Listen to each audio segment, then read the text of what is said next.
Video ini hanya untuk mereka yang punya logika. Bagi yang tidak punya logika, skip aja.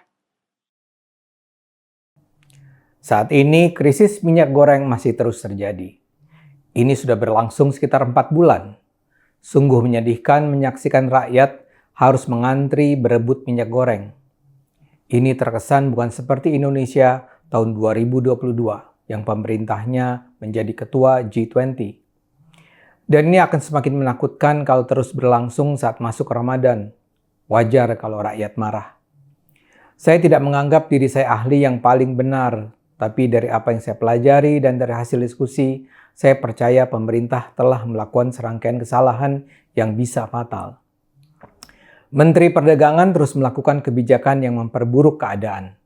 Salah satu yang harus segera dihentikan adalah kebijakan menetapkan harga eceran tertinggi minyak goreng Rp14.000. Memang kesannya sih populis, kesannya melindungi rakyat, tapi efeknya justru menghancurkan. Ini merugikan perusahaan sawit, produsen minyak goreng, petani, dan ujung-ujungnya rakyat dan konsumen. Mengendalikan harga atau price control adalah tindakan fatal.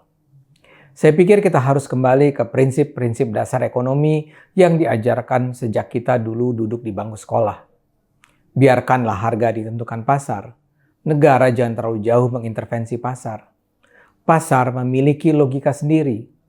Harga akan ditentukan oleh keseimbangan pasokan dan permintaan. Kendali harga akan membatasi pemasukan perusahaan, membatasi keuntungan, dan karena itu membatasi pertumbuhan ekonomi. Konsumen tidak tunggal. Ada pembeli yang bersedia membayar mahal, ada pembeli yang tidak sanggup membayar mahal. Pembeli barang premium adalah mereka yang memiliki tingkat ekonomi menengah ke atas. Kalau harga dikontrol, dibatasi, yang pertama diuntungkan adalah mereka yang mampu. Orang seperti saya tidak punya masalah kalau harga minyak goreng mencapai lebih dari Rp20.000. Karena itu pembatasan harga justru akan memberi subsidi bagi orang kaya. Kita percaya saja pada logika pasar. Pemerintah sebaiknya menyerahkan saja harga pada mekanisme pasar, bukan mengatur harga. Semua yang terlibat dalam rantai perdagangan memerlukan keuntungan. Dari petani, pengusaha, distributor, subdistributor, retailer, semua perlu stok dan margin keuntungan. Begitulah jalannya bisnis. Jika pemerintah ikut mengatur harga, yang akan terjadi adalah kelangkaan barang. Barang akan hilang dari toko. Akan ada penyelundupan dan penimbunan barang. Barangnya ada, tapi dengan harga yang lebih tinggi dari yang ditentukan pemerintah. Saat ini misalnya sudah berulang kali dikatakan bahwa stok persediaan minyak goreng sebenarnya jauh di atas kebutuhan. Menteri Perdagangan Muhammad Lutfi mengklaim distribusi produk minyak goreng di pasaran kini sangat banyak. Saking melimpahnya, yang ia mengibaratkan stok minyak goreng kini becek. Jumlah minyak goreng di lapangan bukan basah lagi, tapi becek ujarnya. Pemerintah bisa-bisa saja terus menegaskan bahwa stok minyak goreng aman. Tapi itu hanya berarti kalau barang memang didistribusikan sampai ke konsumen. Masalahnya bagaimana kalau itu tidak didistribusikan? Barang disimpan atau ditimbun. Pelakunya tidak mesti distributor besar. Yang menengah, subdistributor atau bahkan di level pengecer pun bisa memilih untuk menahan atau menyimpan stok. Sekarang coba bayangkan logika seorang pedagang. Saat ini harga minyak goreng dibatasi Rp14.000. Mereka membeli dari produsen dengan harga di bawah itu. Produser besar tidak akan mungkin mau main-main dengan perintah dari Menteri Perdagangan. Produser minyak goreng tahu bahwa mereka rugi, tapi demi eksistensi perusahaan, mereka harus terus memproduksi. Namun begitu sampai ke tahap distributor sampai retailer, mereka sudah tidak bisa melakukan apa-apa. Sekarang bayangkan logika pedagang. Mereka tahu di saat normal harganya akan jauh di atas Rp14.000. Mereka tahu kalau mereka menyimpannya dulu untuk beberapa waktu, keuntungan yang mereka peroleh akan jauh lebih besar. Dan mereka tahu pemerintah tidak akan mungkin mempertahankan kebijakan satu harga dan harga eceran tertinggi untuk waktu yang lama. Pemerintah akan mencabut aturan itu beberapa bulan lagi, dan ketika itulah si pedagang yang menyimpan minyak goreng itu panen keuntungan. Lagi pula minyak goreng tidak akan basi. Disimpan, ditimbun berbulan-bulan pun akan tetap berkualitas prima. Atau kemungkinan lain, minyak goreng itu tidak perlu disimpan lama-lama. Sekarang saja banyak tuh warga yang bersedia membayar lebih tinggi dari 14.000 per liter. Kalau bukan di pasar terang-terangan, ya di pasar gelap. Karena itu penetapan harga ini sama sekali tidak akan bisa jalan.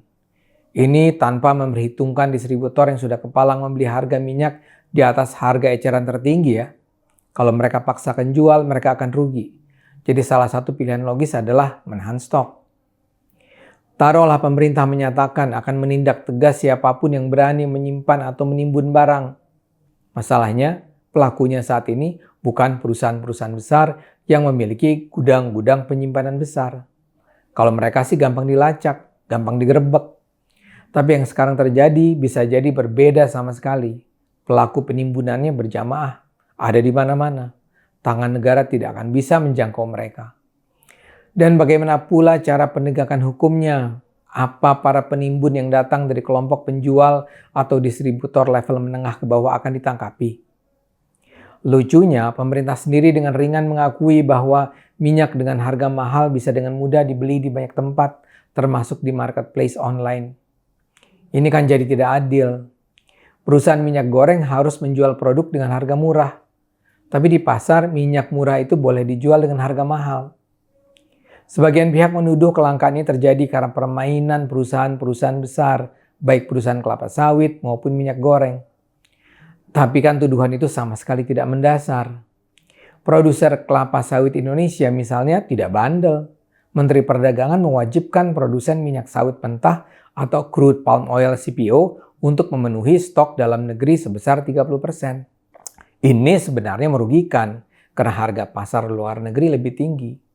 Tapi perusahaan-perusahaan itu melakukannya karena mengikuti domestic market obligation yang ditetapkan pemerintah.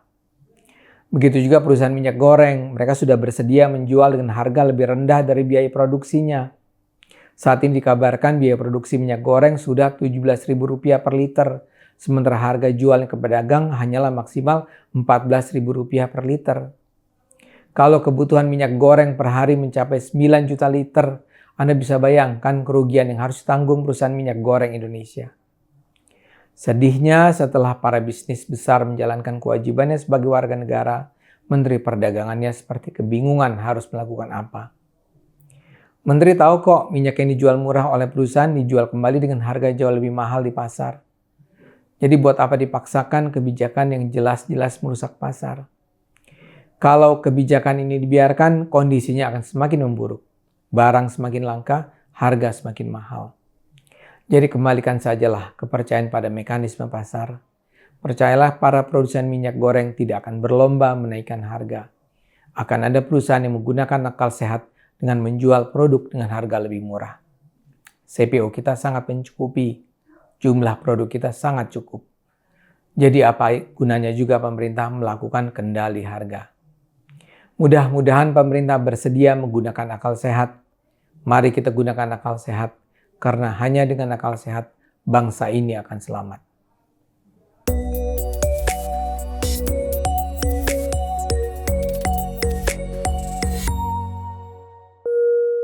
Video ini hanya untuk mereka yang punya logika.